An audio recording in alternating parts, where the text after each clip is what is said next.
Voix active et voix passive de A à Z. D'abord, au présent.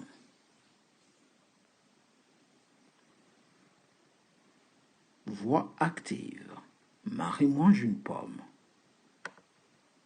Ici, Marie sujet, une pomme, COD, mange quoi?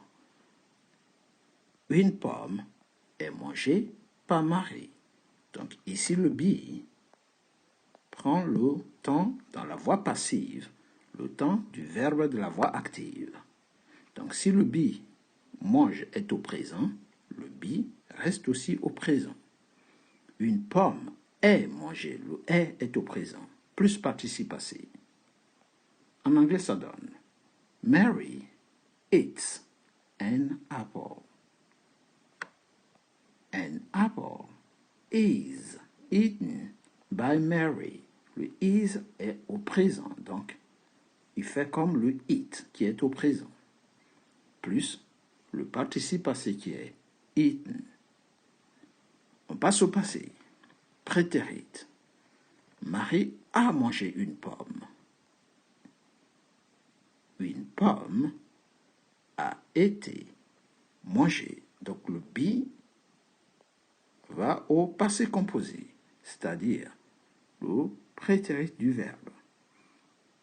En anglais, ça donne Mary ate an apple. Voix passive. An apple was eaten by Mary. Au présent continu. Présent continu.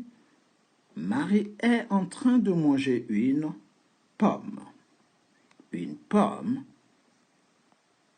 est en train d'être mangée par Marie. En anglais, la voix, ici, le présent continu, c'est is plus verbe à ing. Donc, Mary is eating an apple. Donc, is eating, c'est le présent continu. Donc, to be ici, lui aussi doit être au présent continu. Is being eaten by Mary. Donc, an apple is being eaten by Mary. Donc, be est au présent continu. Is being. Passé continu. Marie était en train de manger une pomme. Une pomme était en train d'être mangée par Marie. Ça va donner ici Mary was eating an apple. Elle était en train de manger une pomme. Une pomme, an apple, was being eaten by Mary.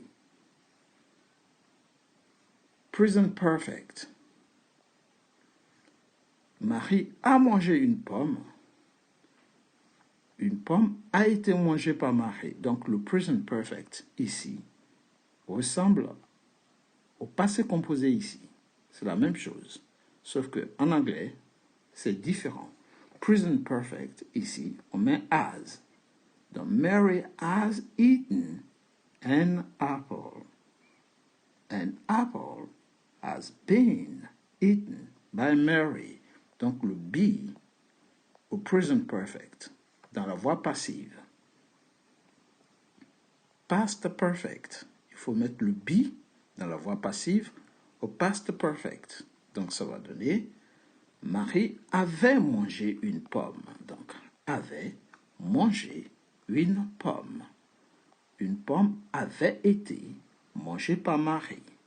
Donc le be prend le temps du verbe de la voix active.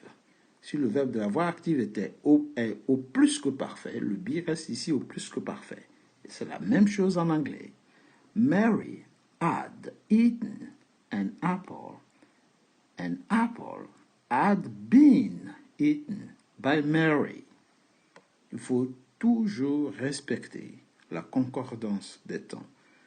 Le be prend le temps du verbe de la voix active, plus participe passé, pour faire la voix passive.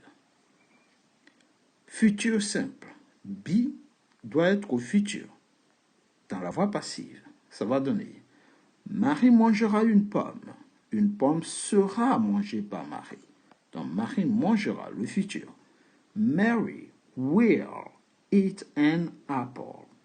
Donc le be, on le met au futur, à son tour, pour faire la voix passive. An apple will be eaten by Mary.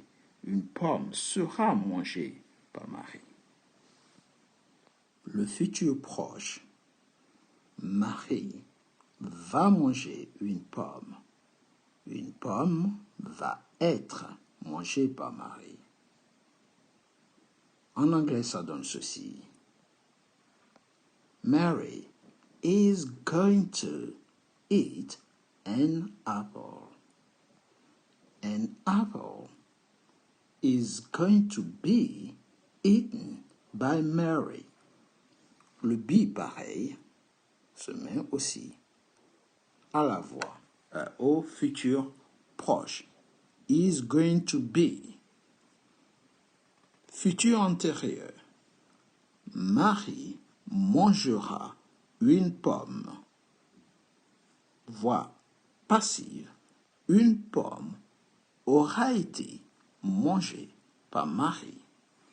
Donc le be au futur antérieur à son tour dans la voix passive. Plus participe passé, bien sûr. En anglais, ça donne ceci. Sorry. Mary will have eaten an apple. Will have eaten an apple. An apple will have been eaten by Mary. All right.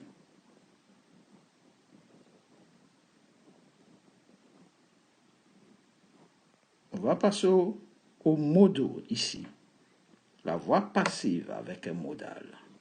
Marie peut manger une pomme.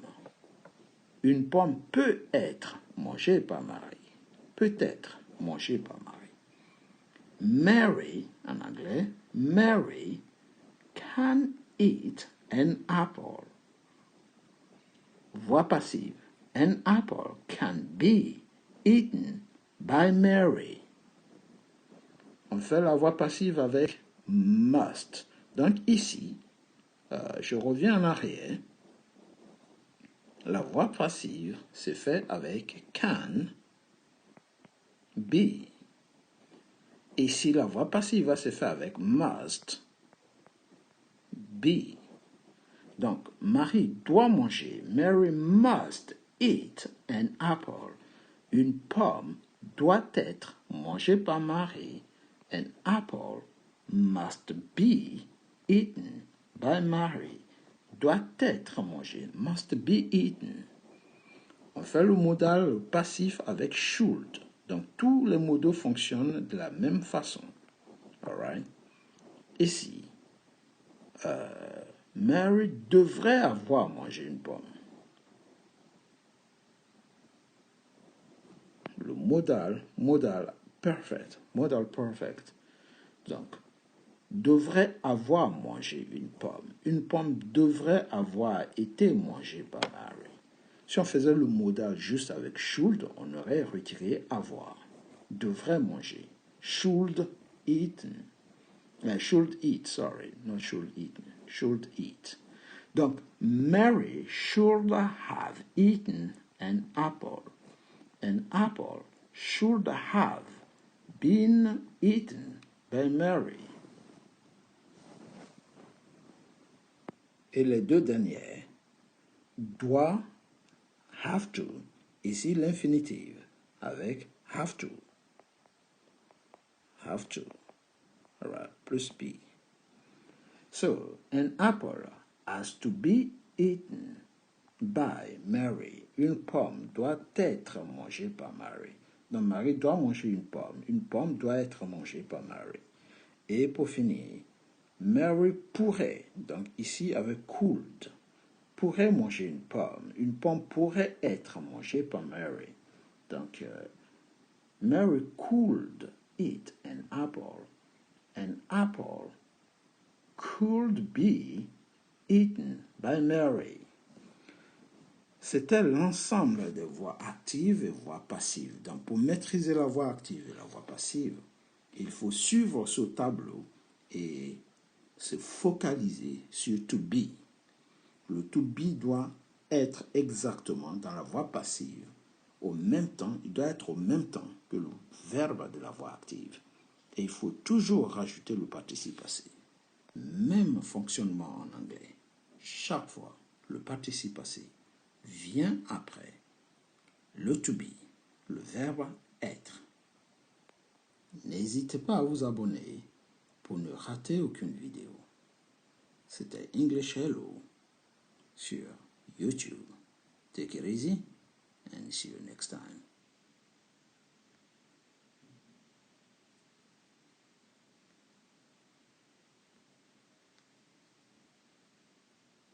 Donc, pour maîtriser la voix passive, regardez bien le plan. Be au présent ici, plus participe passé, past participle, ça donne la voix active. Et c'est ce qu'on voit ici. Be au prétérit, ici, be au prétérit, plus participe passé ici. Et ça donne la voix passive. Nous voyons ici aussi be au présent continu, is being, plus participe passé. Ça donne ici le participe passé et ça donne la voix passive. Et ainsi de suite pour le reste. C'était tout pour aujourd'hui. Merci d'avoir écouté et à la prochaine. Goodbye.